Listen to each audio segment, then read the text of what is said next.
안녕하세요.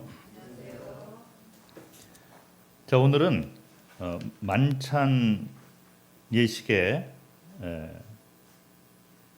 의미를 우리가 공부를 하고 있는데 제8과를 말씀을 통해서 한번 같이 살펴보도록 하겠습니다. 8과는 고린도전서 10장 16절과 17절 말씀이 만찬과 이렇게 연관되어 있는 말씀이기 때문에 이 말씀을 가지고 그 의미에 대해서 생각을 해 보도록 하겠습니다. 매번 만찬 예식에 대해서 우리가 성경을 교제를 할 때 신약 성경에는 만찬 예식과 연관된 구절이 7구절이 나와 있습니다. 그래서 세 구절은 복음서에 나와 있어요. 마태복음, 마가복음, 누가복음 이 세 구절이 복음서에 나와 있는데 이 세 구절은 예수님께서 아직 살아계실 때 만찬 예식을 제정해 놓은 말씀이죠. 그래서 예수님께서 직접 만찬 예식을 제정해 놓으신 것이죠. 그래서 이것을 너희가 행하라. 이 떡과 잔의 의미에 대해서 이렇게 말씀을 해주셨죠. 그리고 이어서 두 구절이 사도행전에 나와 있습니다. 그래서 이 사도행전에 나와 있는 것은 예수님께서 이제 그 십자가에서 죽으시고 부활하신 후에 승천을 하신 후에 초대교회 성도들과 초대교회 모습 가운데에서 만찬 예식을 행한 말씀인 거예요. 그래서 사도행전에 이제 만찬에 대한 말씀이 두 군데가 나옵니다. 그런데 이번 주하고 다음 주에 우리가 공부할 내용인 고린도전서 10장과 11장 이 두 말씀은 똑같이 만찬에 대한 말씀이지만 시기적으로 볼 때는 교회가 생긴 후에 이제 교회를 향해서 쓰신 이 서신서 가운데 나와 있는 말씀이에요.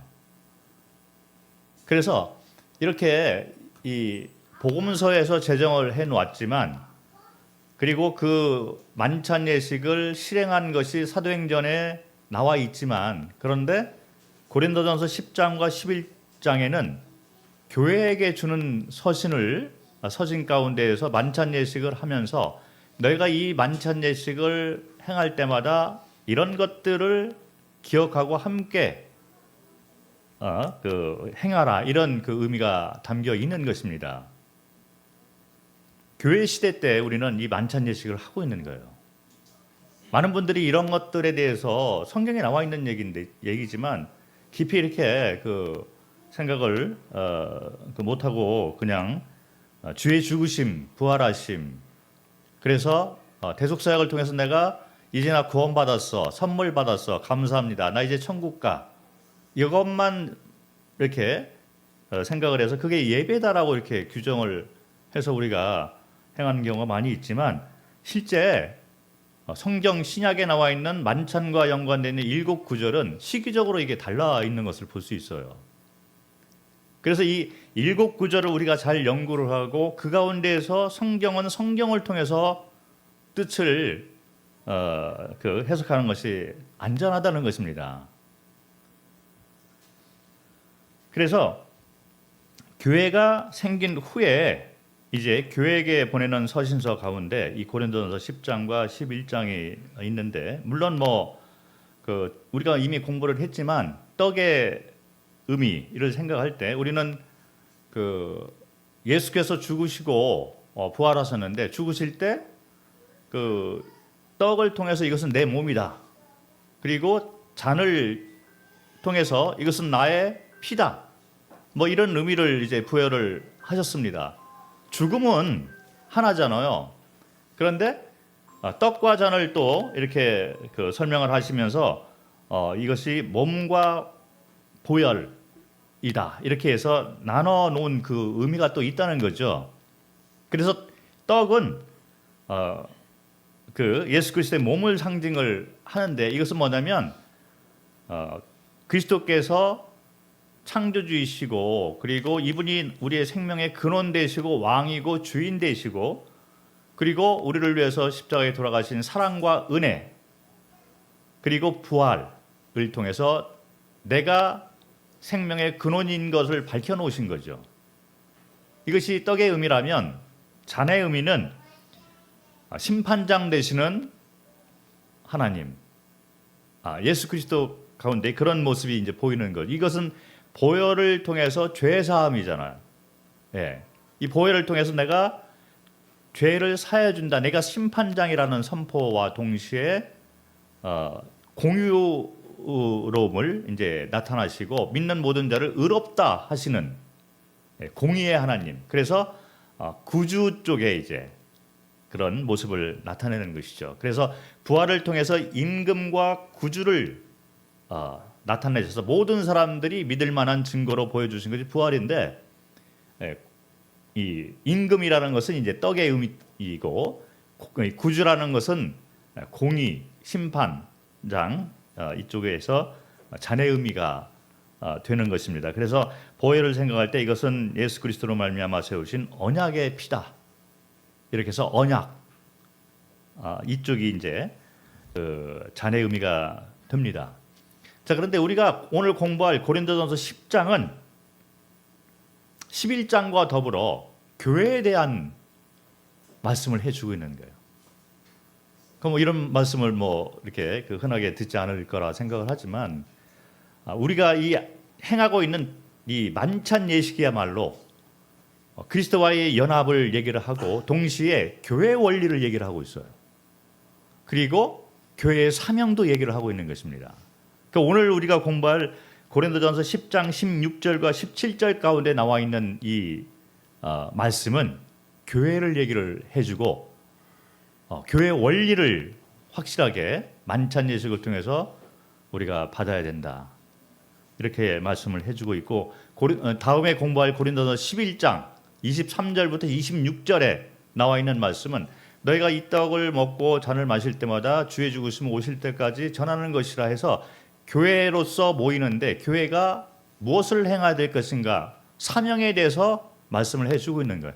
그래서 만찬 예식을 통해서 우리는 주님과의 관계가 회복돼서 연합된 관계, 그래서 그리스도의 사랑 안에 들어와 있어서 그리스도의 사랑이 나를 강권하시는 것을 대해서 우리가 감사를 하고, 우리가 이 놀라운 대속 사역을 통해서 우리가 구원받고 이렇게 그리스도와 연합된 것에 대해서 감사와 찬양을 돌리는 걸 하는 거죠. 그런데 거기서 끝나서는 안 된다는 거예요. 계속 말씀을 드리지만 성경은 거기서 끝나는 것에 대해서 말씀을 해주고 있지 않습니다. 일부분이에요, 그거는. 그래서 오늘 말씀 이렇게 하고 다음에 할 것은 교회 원리를 또 얘기를 하면서 너희가 한 떡에 참여하는 것이다. 교회 원리잖아요. 그리고 고린도서 11장 26절에 나와 있는 것은 이 떡을 먹고 이 잔을 마실 때마다 주의 오심을 오실 때까지 전하는 것이다. 교회 사명을 얘기를 하고 있는 거예요. 이 모든 것들을 우리가 다 말씀 가운데서 이렇게 그 의미를 담고 그리고 교훈으로 삼아야 될 것입니다. 그래서 만찬 예식을 통해서 두 계명이 이루어지는 거예요.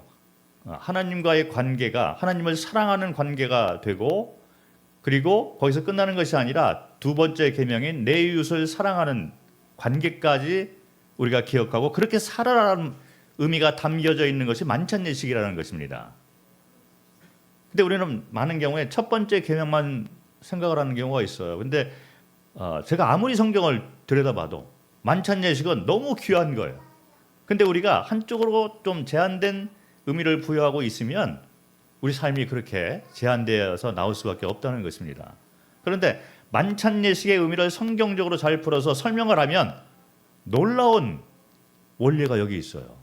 주님과의 연합, 그리고 교회의 원리, 교회의 사명, 어떻게 살아야 될 것인가. 그래서 그런 삶을 통해서 살아있는 예배를 받으시기를 원하는 것이 주님의 마음, 주님의 뜻, 그리고 만찬 예식의 의미가 된다고 저는 분별을 합니다. 자, 그러면 오늘 그 고린도전서 10장 16절과 17절을 좀 살펴보면서 이것이 교회의 원리라는 것에 대해서 한번 설명을 드리도록 하겠습니다. 고린도전서 10장 16절. 우리가 축복하는 바 축복의 자는 그리스도의 피에 참여함이 아니며 우리가 떼는 떡은 그리스도의 몸에 참여함이 아니냐. 자, 이것이 교회예요. 여기 나와 있는 한 구절만 딱 읽어봐도 이거 교회를 얘기하고 있구나, 이렇게 우리가 분별을 할 수가 있습니다. 말씀드렸지만 만찬 예식은 교회 시대에서 행하는 예식입니다. 우리는 예배라고 이걸 말하고 있지만 예배는 이 예식 가운데 한 부분이 되는 거예요. 물론 예배라고 이렇게 우리가 이렇게 말을 할 수가 있지만 엄밀히 따져서 설명을 하면 교회의 두 가지 예식 가운데 한 가지 예식이 만찬 예식이 됩니다. 구원받은 자들은 첫 번째 예식을 먼저 행하는 거예요. 그게 바로 침례 예식이 됩니다. 우리가 침례를 침례 예배라고 안 하고 있잖아요. 예식이라고 얘기를 하듯이 만찬 예식도 예식이 되는 것입니다. 교회가 행해야 될 예식인 거예요.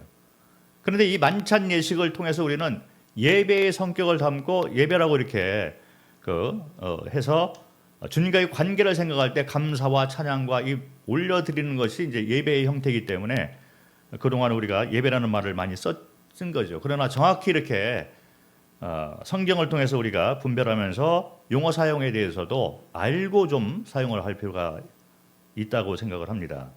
교회 시대를 생각을 해보면 사도행전 2장에 성령이 하늘에서 불같이 내려오는 장면이 있잖아요. 그때부터 시작해서 교회의 시대가 시작이 된 것입니다. 그래서 이 성령이 이 구약 시대에는 간헐적으로 또 이 선택받은 사람에게만 이렇게 임한 것을 볼 수 있어요. 그리고 성령이 또 떠난 것, 이런 것들이 성경에 나와 있습니다. 그래서 일꾼을 사용할 때 성령이 감동받아서 이제 하나님에게 쓰임 받는 사람이 있는데, 그 일꾼이 만약에 넘어지거나 어떤 하나님과의 이 관계 가운데서 어려움이 됐을 때는 또 이 성령이 옮겨서 다른 사람을 이렇게 사용하는 그런 모습들을 볼 수가 있는 것이죠. 그래서 구약에도 성령의 역사가 있지만 신약 시대와 같은 그런 성격은 아니라는 것입니다. 사도행전 2장에는 성령이 전 세계적으로 내려온 거예요. 그래서 성령의 시대, 그것은 바로 교회가 시작된 것을 말을 해주고 있습니다. 그래서 구원받은 자들은 성령이 인침이 있잖아요. 도장이 빵 찍는데 그 얘기는 뭐냐면 언약의 성령이 구원받은 성도의 몸속에 들어가 거주해서 구원받은 성도 몸이 성전이 되는 것입니다. 그래서 우리는 이 성령의 역사 가운데 있는데 이 시대를 교회 시대라고 얘기를 하죠. 그래서 교회 시대는 그러면 언제 끝나게 되는 것인가? 예수 그리스도께서 다시 오시게 되는데 두 번 더 오셔요. 한 번 오셔서 죽으시고 부활하셨습니다. 그런데 우리가 지금 기다리고 있는 것은 재림을 기다리고 있는데 이 재림이 두 번 있을 예정인데, 첫 번째 재림은 공중 재림이죠. 공중까지 오시는 거예요. 그래서 믿는 모든 성도들을 끌어올라가시는 그 사건이 일어날 것입니다. 그것이 바로 다른 용어로 우리가 좀 접할 수 있는 단어는 휴거 사건이 되는 거예요. 그리스도께서 다시 오실 때 공중까지 오셔서 우리를 불러 올라가시는 그것이 바로 이제 휴거 사건이 되는 거죠. 그러고 난 다음에 이 땅에는 환란 시대가 있을 것이다. 그렇게 성경을 보는 분들이 많이 있습니다. 그리고 난 다음에 환란의 끝쯤에서 지상 재림까지 될 것이다. 자, 그리고 그 다음에는 뭐 천년왕국 이렇게 이어지는 시대가 있는 거죠. 그래서 주님이 이제 공중 재림을 하는 것을 우리가 기다리고 있는데, 그 공중 재림이 돼서 성도들이 다 들려 올라가면 교회 시대는 이제 끝이 나는 거예요. 그 교회 시대는 사도행전 2장의 성령이 전 세계적으로 강림할 때부터 시작해서 주님이 공중에까지 오셔서 성도들 들어 올라가는 그 시기까지가 교회 시대인 것이죠. 그래서 만찬 예식은 이 교회 시대 가운데서 행하는 거예요. 그래서 제가 저번에도 말씀을 드렸지만 요한계시록 4, 5장은 이미 교회가 위에 올라가 있는 시대가 됩니다. 2, 3장에는 교회가 이 땅에 있는 거예요. 그래서 2, 3장에 나와 있는 이 일곱 교회 시대, 이 교회가 이 땅에 있을 때 우리는 교회 이름으로 모일 때마다 만찬 예식을 행하고 있는 것입니다. 주님이 오시면 상징물인 떡과 잔을 우리가 떼고 마실 필요가 없는 거죠. 주님과 더불어 같이 있는 사람들이기 때문에. 자, 그런 시기적인 그 하나님께서 정해놓은 경륜에 대해서 말씀을 드렸습니다. 자, 이제 방금 읽은 16절과 17절을 통해서 우리는 그리스도의 몸에 참여하는 것이고 또 이게 피에 참여하는 것이다. 연합의 원리를 얘기를 하고 있는 것이죠. 이것이 바로 교회를 말을 해주고 있는 것이죠. 연합의 원리는 창세기 1장부터 나오기 시작을 해요. 삼위일체라는 것은 창세기 1장부터 나오게 됩니다. 어떤 이단들은 이 삼위일체에 대해서 이렇게 부인을 하는 경우가 있지만 성경에 여러 군데 나와 있는 이 하나님의 속성과 모습을 바라보면 삼위일체가 이게 나오는 거예요. 삼위이지만 한 분이신 거죠. 근데 왜 그렇게 돼야 되냐면 이분이 속성이 그렇습니다. 자, 이 창세기 1장 저번에도 제가 성경을 같이 읽었던 기억이 나는데 창세기 1장을 보면 태초에 하나님이 천지를 창조하시니라. 그래서 하나님이 나오고 2절에 보면 1장 2절에 보면 하나님의 영은 수면 위에 운행하시다. 그래서 하나님의 영이 나오는 거예요. 성령을 말을 하고 있는 거죠. 그리고 3절에 보니까 하나님이 이르시되 말씀이 있습니다. 요한복음 1장을 보면 말씀이 육신이 되어 그랬잖아요. 말씀으로 천지를 창조하신 하나님. 그래서 말씀이 육신이 된 분이 예수 그리스도를 말을 하고 있기 때문에 창세기 1장 1절부터 3절 가운데 삼위일체가 이미 나오고 있는 거예요. 하나님이시지만 하나님의 영이 있고 그리고 예수 그리스도의 모습이 그 가운데 보이는 것입니다. 창세 때부터 창조할 때부터 이렇게 같이 일을 하시는 삼위의 하나님을 우리가 성경 전체를 통해서 발견할 수가 있는 것인데 삼위일체의 원리 가운데 연합이 있습니다. 교회는 연합 원리 가운데 세워지는 거예요. 그리고 이 만찬 예식을 통해서 우리는 연합의 원리를 기억을 할 수가 있다는 것입니다. 그래서 삼위이신 이 하나님께서 같이 이렇게 연합돼서 일을 하시는 모습을 볼 수 있잖아요. 그리고 삼위일체이기 때문에 소통과 동행과 언약과 그 언약에 대해서 실천하는 이런 모습을 보여주면서 동시에 질서와 조화가 있는 것을 볼 수 있습니다. 이게 성경에서 말하는 하나님의 속성이 되는 거예요. 그런데 이 모습이 사람을 만들 때도 이런 하나님의 속성 가운데서 만들었다는 거예요. 그래서 하나님이 인간을 만들 때 하나님의 형상에 따라 만들었다는 것은 이 연합의 원리가 인간에게도 같이 이렇게 들어왔다는 것입니다. 그래서 다른 피조물들은 제가 창세기 1장에 명칭이 하나님으로 나와 있고 2장 4절에 들어가서 하나님이 이제 창조하신 이 창조 사역 가운데 사람을 창조하신 것을 딱 떼어다가 2장 4절부터 다시 설명하는 것을 볼 수 있는데 그때 나와 있는 하나님의 명칭은 여호와 하나님으로 나와 있는 것을 볼 수 있습니다. 이게 왜 틀리냐면 다른 피조물들은 일방적인 관계 가운데서 창조를 한 것입니다. 해나 달이나 이 만물은 하나님께서 정해놓은 그 원칙 가운데서 그냥 돌아가고 있는 거예요.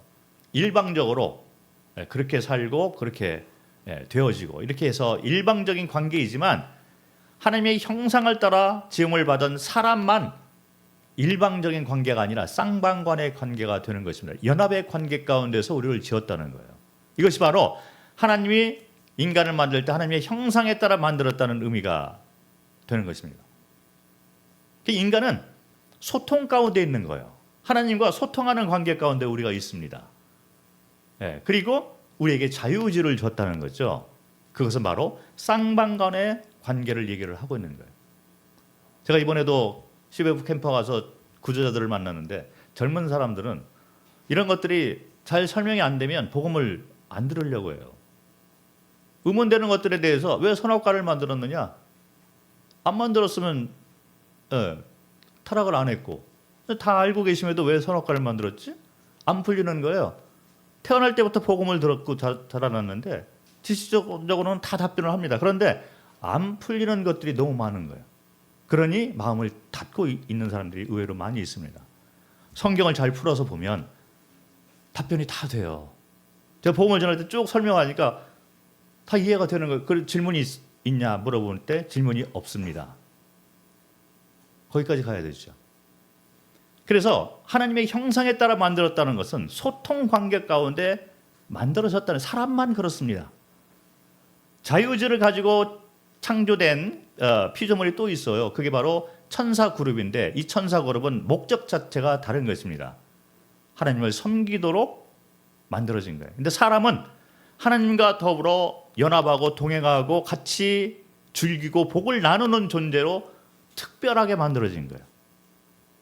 자, 그래서 창조 목적 때부터 시작해서 우리는 다르게 창조돼서 사람들은 사랑받기 위해서 태어난 자들이다. 모든 사람은 그렇습니다. 특별히 만들어진 거예요. 그래서 이 떡과 잔을 바라볼 때도 그 연합의 원리가 들어있다는 것입니다. 자, 이것이 이 떡이 우리가 그리스도의 몸에 참여함이 아니냐. 참여함이라는 것은 연합을 얘기를 하고 있어요. 이 잔에 우리가 참여하는 것은 그리스도의 보혈에 참여하는 것이 아니냐. 그리스도의 몸과 피에 연합된 자로서 우리는 참여하는 것입니다. 교회의 원리가 이 가운데 있다는 것이죠. 교회를 얘기를 하고 있어요. 자, 교회를 우리가 조금 더 살펴볼 필요가 있는 것 같습니다. 에베소서 잘 아시는 말씀인데 교회에 대해서 오늘 조금 만찬과 연관되기 때문에 오늘 조금 살펴보도록 하겠습니다. 에베소서 1장 22절과 23절. 또 만물을 그의 발 아래에 복종하게 하시고 그를 만물 위에 교회의 머리로 삼으셨느니라. 교회는 그의 몸이니 만물 안에서 만물을 충만하게 하시는 이에 충만함이라. 자, 교회의 머리는 그리스도고 성도들은 교회의 몸이다. 교회는 성도들은 그리스도의 몸이다라는 것이죠. 그래서 구원받은 모든 지체들은 그리스도와 연합됐는데 이 그리스도께서 우리의 머리가 되시고 이 성도들은 몸인 거예요. 그래서 몸의 각 지체가 되는 거죠. 자, 이것이 바로 교회입니다.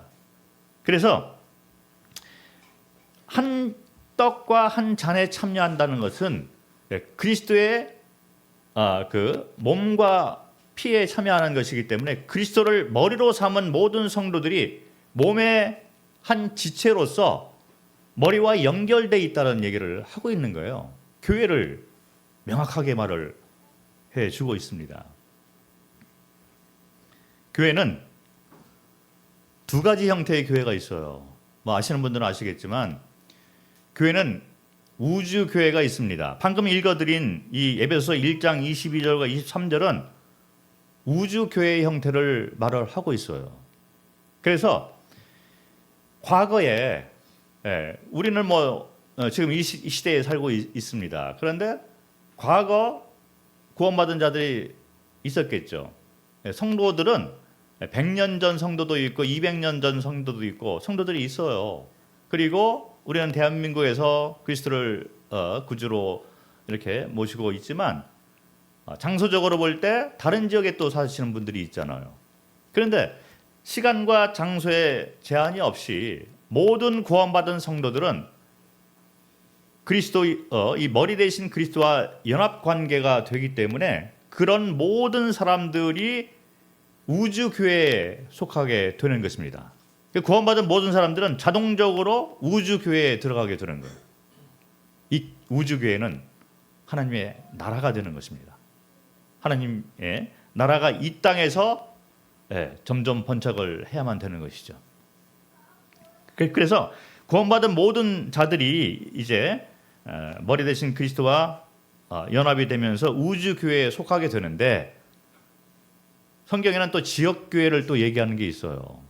그래서 노마에 있는 성도들이 노마에 같이 이렇게 모여서 서로 위로하고 세우고 질서 가운데서 하나님을 배우고 이런 형태가 있는 거죠. 그래서 노마에 있는 성도들이 한 지역에서 모일 때 그 지역에 모여 있는 무리를 뭐라고 그러냐면 지역교회, 노마교회라고 얘기를 합니다.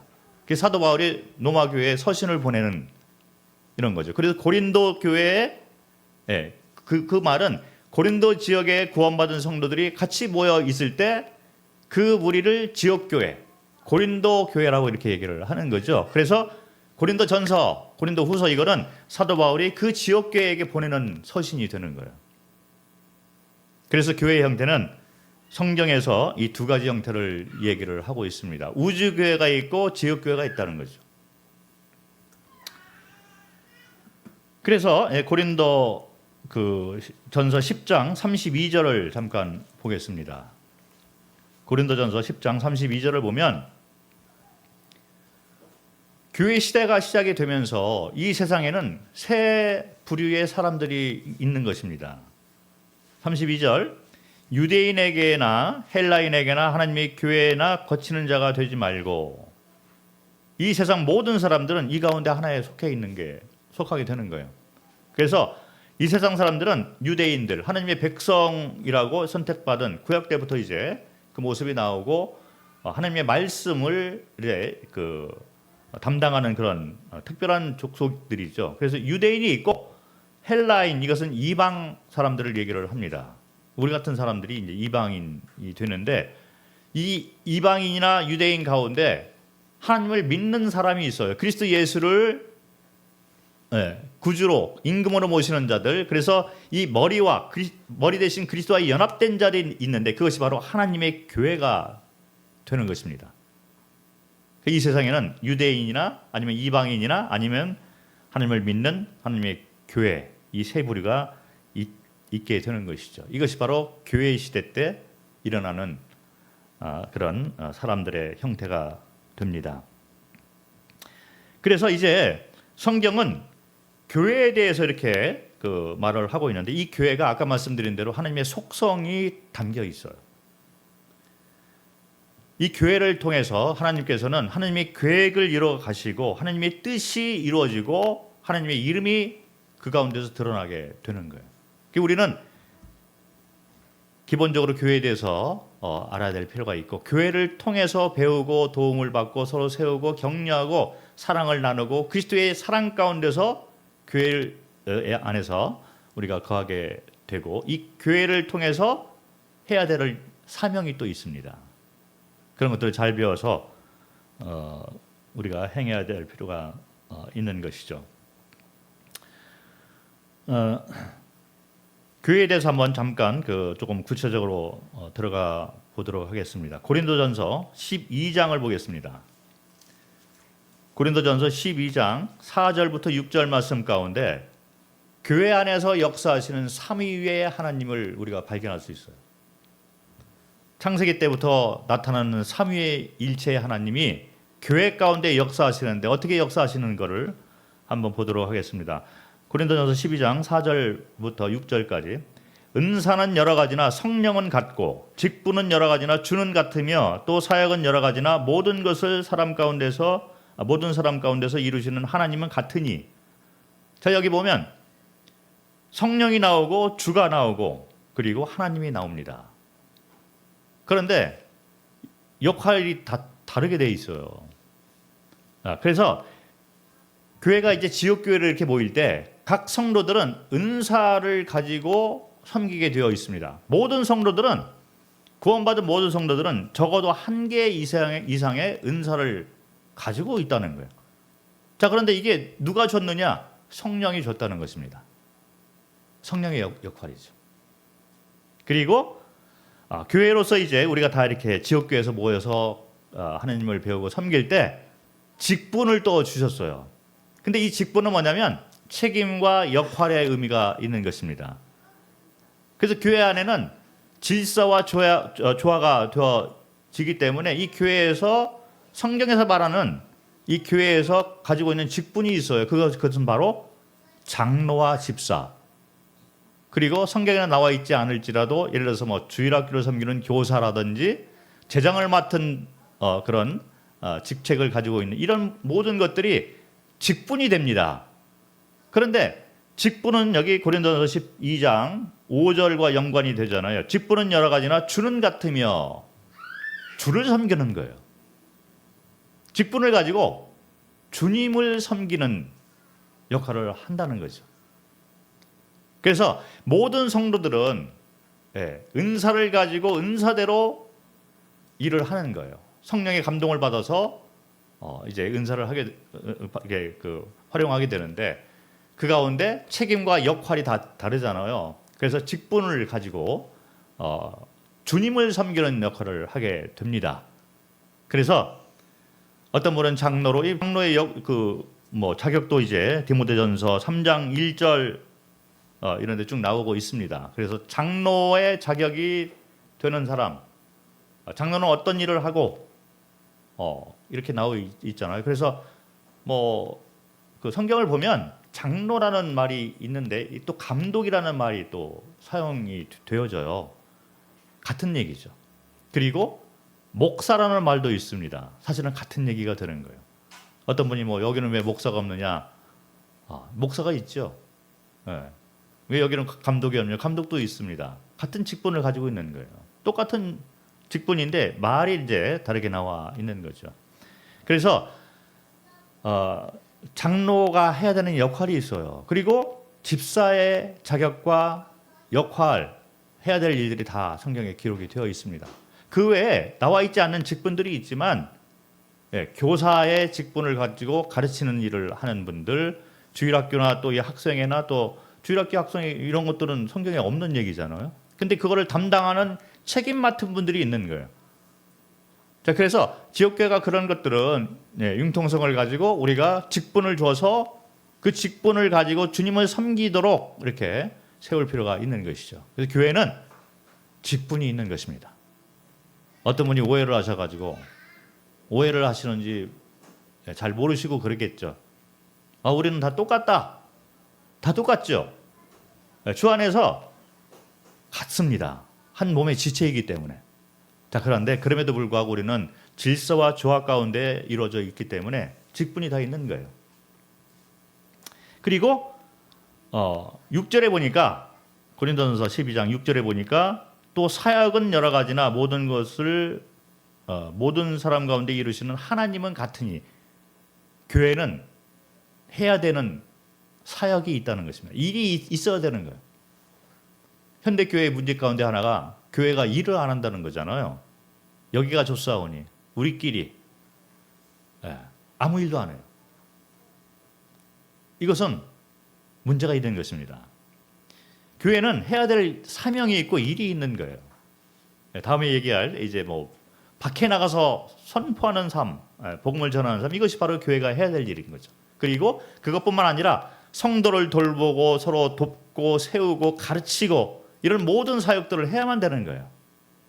그리고 여기서 끝나는 것이 아니라 밖에 나가서 우리는 빛과 소금의 역할을 할 수 있도록 복음을 전파하는 그런 사역을 교회적으로 해야만 되는 것입니다. 이와 같이 교회 가운데서 이 삼위일체 하나님께서 역사하시는 거예요. 자, 그런데 이 은사에 대해서 조금 더 살펴보면 성경에 로마서 12장 4절부터 8절 가운데 여러 은사를 말을 하고 있습니다. 그리고 고린도전서 12장 그리고 14장 이런데 그 은사 여러 은사가 있어요. 그 은사에 대해서 설명을 쭉 하고 있는데 고린도전서 12장 12절부터 27절을 한번 조금 살펴보도록 하겠습니다. 고린도전서 12장 12절. 몸은 하나인데 많은 지체가 있고 몸의 지체가 많으나 한 몸인과 같이 그리스도도 그러하니라. 우리가 유대인이나 할례인이나 종이나 자유인이나 다 한 성령으로 세례를 받아 한 몸이 되었고 또 다 한 성령을 마시게 하셨느니라. 몸은 한 지체뿐만 아니요 여럿이니 만일 발이 이르되 나는 손이 아니니 몸에 붙지 아니하였다 할지라도 이로써 몸에 붙지 아니하는 것이 아니요 또 귀가 이르되 나는 눈이 아니니 몸에 붙지 아니하였다 할지라도 이로써 몸에 붙지 아니한 것이 아니니. 자, 그래서 같은 이렇게 구원받은 자들은 그리스도 예수 이 머리 대신 주님과 연합이 되는 거잖아요. 그래서 몸의 한 지체가 다 되는 것입니다. 그런데 몸이 이렇게 있는데 은사대로 이제 역할을 하는 거예요. 어떤 분은 손의 역할을 하고, 어떤 분은 발의 역할을 하고, 어떤 분은 귀의 역할을 하고, 눈의 역할을 하고 이렇게 하는 거예요. 자, 그런데 이렇게 몸의 기능을 우리가 생각할 때 조금 생각할 수 있는 게 뭐냐면 은사도 더 귀한 은사가 있다는 거죠. 예를 들어서 심장이 총알을 맞습니다. 자, 이 사람은 살까요, 죽을까요? 잘 모르겠습니다. 근데 확률이 높죠. 그런데 예를 들어서 뭐 손가락이 살짝 비켜갔어. 손가락이 되게 아픈데 아픔을 참지 못하지만 그런데 내가 죽지는 않을 것 같습니다. 이런 어떤 모습이 있는 거예요. 그래서 잘 가르치고 더 이렇게 귀하게 쓰임받는 은사가 있다는 것입니다. 자, 그래서 우리 모두는 같은 성도가 이렇게 한 지역교회에서 섬기고 있어서 각 성도들이 가지고 있는 은사대로 섬겨야 돼요. 모든 은사는 다 귀한 것입니다. 뭐 손가락이 하나 다쳤다고 해서 우리가 아픔이 없는 것이 아니잖아요. 그리고 발이 더러워. 그러면 손이 가서 씻고 온몸이 이 발 더러운 것을 해결하기 위해서 같이 일을 하게 되는 것입니다. 이게 은사의 그 기능이죠.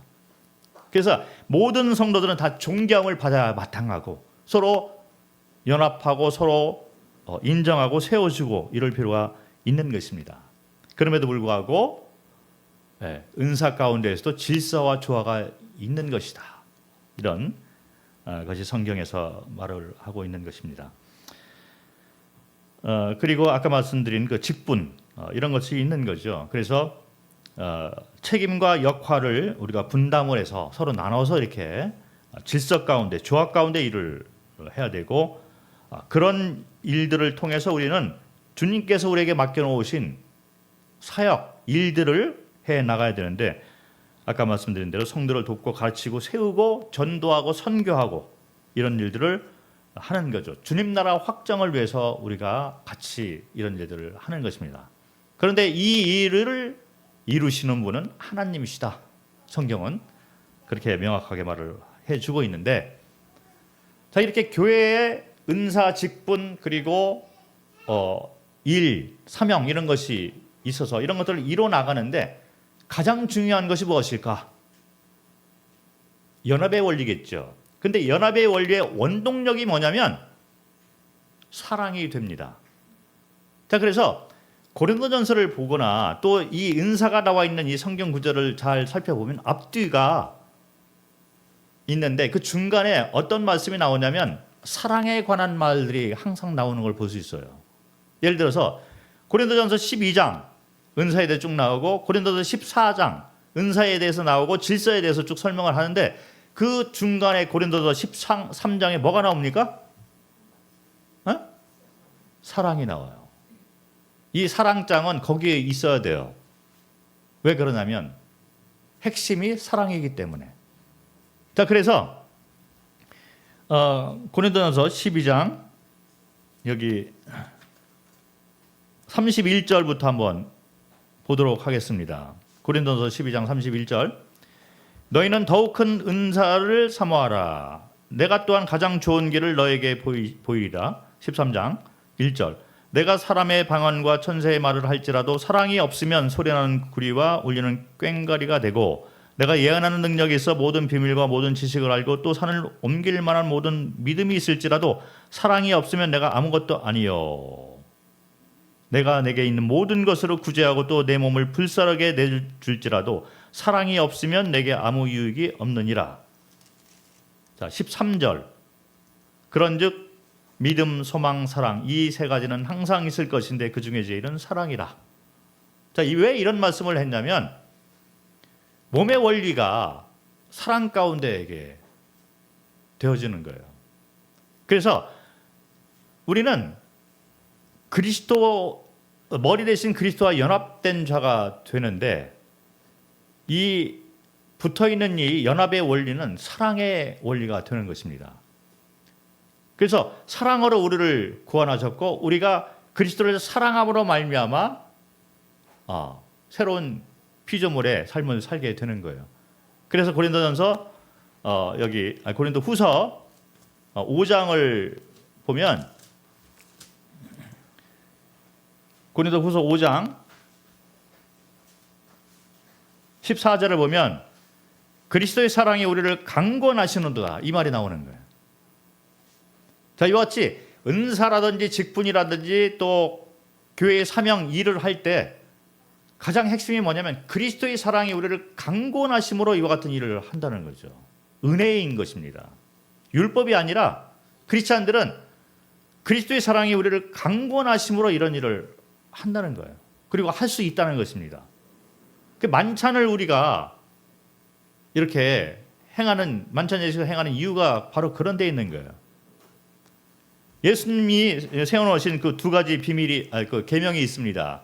하나님을 사랑하고 두 번째 계명은 내 이웃을 내 몸과 같이 사랑하라. 이게 순서가 바뀌어서는 안 되는 거죠. 그리고 하나가 없어져서도 안 되는 거예요. 만찬 예식은 이 두 가지 것을 품고 있는 것입니다. 만찬 예식을 통해서 우리가 떡을 먹고 잔을 마실 때마다 그리스도의 몸과 보혈에 참여함으로 인해서 그리스도의 사랑이 다시 회복이 되는 거죠. 우리가 연약해서 밖에 나가서 살 때 세상의 어떤 그 유혹과 이런 데 찌들리잖아요. 그리고 좌절하고 실패하고 이런 경우가 많이 있지만 다시 떡과 잔 앞으로 돌아올 수가 있는 자격이 있는 자들입니다. 연약하지만 다시 오는 거예요. 그리고 이 가운데서 우리가 떡과 잔을 이렇게 먹고 마실 때마다 뭘 기억하냐면 그리스도의 사랑을 기억을 하는 거예요. 너희가 이 떡을 먹고 이 잔을 마실 때마다 나를 기억하라. 이런 얘기를 하고 있잖아요. 이 기억을 함으로 말미암아 그리스도의 사랑을 다시 회복을 한다는 것입니다. 첫사랑을 우리는 다시 회복이 되는 거예요. 그래서 감사가 나오고 찬양이 나오고 우리가 말하는 예배가 그래서 나오는 거예요. 사랑이 우리를 감동하고 이거를 통해서 그리스도를 기억할 때마다 넘치는 사랑이 나오잖아요. 그래서 그리스도의 사랑이 우리를 강권하심까지 우리가 가게 되는 거예요. 그런데 거기서 끝나는 것이 아니라 이걸 통해서 이제는 이웃 사랑을 하는 것까지 가야 된다는 것입니다. 그것은 삶이죠. 만찬의 진정한 의미는 삶으로 나오는 열매가 있어야 된다는 거예요. 그렇게 살아라. 그리스도의 사랑이 너희를 강권하심으로 말미암아 이제는 너희가 성도를 사랑하고 연합이 아니냐, 한 몸이 아니냐, 성도를 돌보고 사랑하는 것을 기억을 하고 이제 우리끼리가 아니라 밖에 나가서 복음을 전파하는 주의 오실 때까지 주의 죽으심을 전하는 이 사명까지 우리가 행해야 된다는 것이죠. 근데 이것을 우리가 우리의 힘과 능력으로는 행할 수가 없기 때문에 만찬을 통해서 그리스도의 사랑이 회복이 되고 그 사랑이 우리를 강권하심으로 말미암아 밖에 나가서 복음까지 전하는 그 삶, 그 살아있는 예배가 되기를 바라는 것이죠. 그래서 고린도후서 아까 읽은 고린도후서 5장 14절 가운데 그리스도의 사랑이 우리를 강권하시는도다 이렇게 나와 있지만 쭉 읽어보면 17절 그런즉 누구든지 그리스도 안에 있으면 새로운 피조물이라. 그래서 우리가 새롭게 되면서 18절 19절 이렇게 보면 모든 것이 하나님께로서 났으며 그가 그리스도로 말미암아 우리를 자기와 화목하게 하시고 그래서 사랑이 회복됐습니다. 그리스도와 또 우리에게 화목하게 하는 직분을 주셨으니 곧 그리스도께서 그리스도 안에 계시사 세상을 자기와 화목하게 하시며 그들의 죄를 그들에게 돌리지 아니하시고 화목하게 하는 말씀을 우리에게 부탁하셨느니라. 우리는 그리스도의 사랑을 그 사랑을 회복을 하는 것에서 끝나는 것이 아니라 우리에게 맡겨놓으신 화목하게 하는 직분 그리고 화목하게 하는 말씀을 가진 자로서의 삶을 살아야 되는 것까지 연결이 되어야 된다는 것입니다. 그것이 바로 만찬예식의 의미가 되는 거예요. 그것이 바로 교회의 원리가 되고 교회의 사명이 되는 것입니다.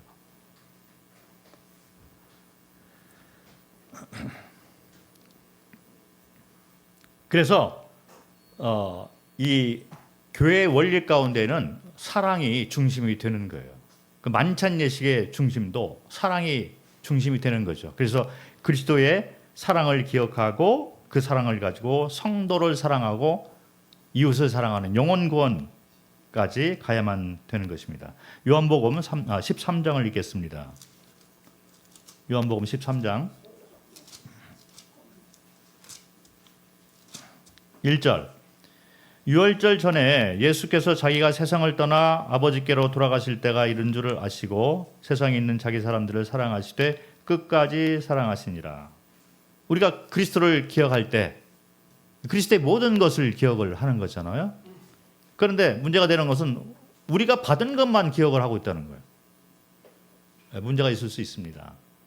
그렇게 계속 살다 보면 그렇게만 살게 돼요. 그런데 여기 그리스도께서 자기 사람을 사랑하실 때 끝까지 사랑하시는 모습을 우리가 기억을 한다면 우리가 사람을 사랑하게 되겠죠. 그리고 사람을 사랑하는 삶을 살게 될 것입니다.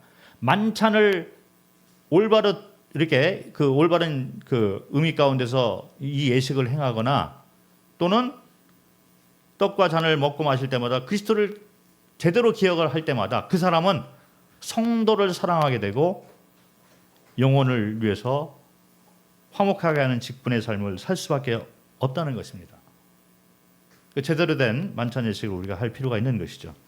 그래서 고린도전서 10장 16절과 17절을 우리가 오늘 공부를 하면서 이걸 통해서 교회의 원리를 우리가 성경을 통해서 이렇게 살펴봤는데 고린도전서 10장 16절과 17절의 그 배경을 살펴보면 성도 사랑의 메시지가 들어있어요.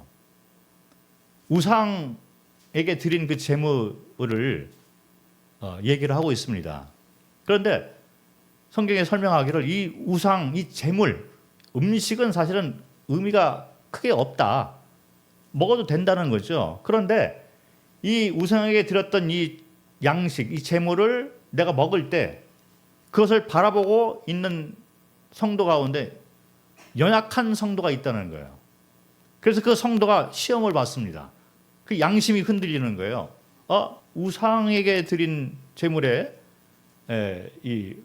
그 손을 대고 같이 먹고 그러면 우상을 조금 이렇게 섬기는 것이 그리스도인들에게도 또 이렇게 허락이 되는 게 아닙니까? 이렇게 흔들릴 수가 있다는 거죠.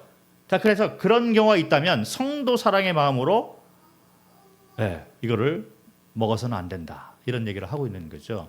그래서 무슨 일을 하든지 우리가 이 사랑의 관점으로 바라볼 필요가 있는 것입니다. 교회에 치리가 있어요. 징계가 있고. 자, 그것이 필요합니다. 그런데 그런 것들도 다 사랑 가운데에서 초점을 맞춰서 분별을 해야 될 필요가 있는 것이죠. 자, 그래서 오늘은 고린도전서 10장 16절과 17절을 통해서 우리가 행하고 있는 이 만찬 예식, 이것은 한 떡에 참여하는 것이고 한 피에 참여하는, 이것은 바로 그리스도와 연합된 것을 얘기를 하는데 이것이 바로 교회의 원리를 얘기를 한다. 그래서 우리는 이 교회의 원리 가운데서 은사대로 같이 일을 하고 있으면서 성도 사랑 이런 것에 대해서 기억을 할 필요가 있다는 것을 말씀을 드렸습니다. 자, 오늘 여기까지 하도록 하겠습니다.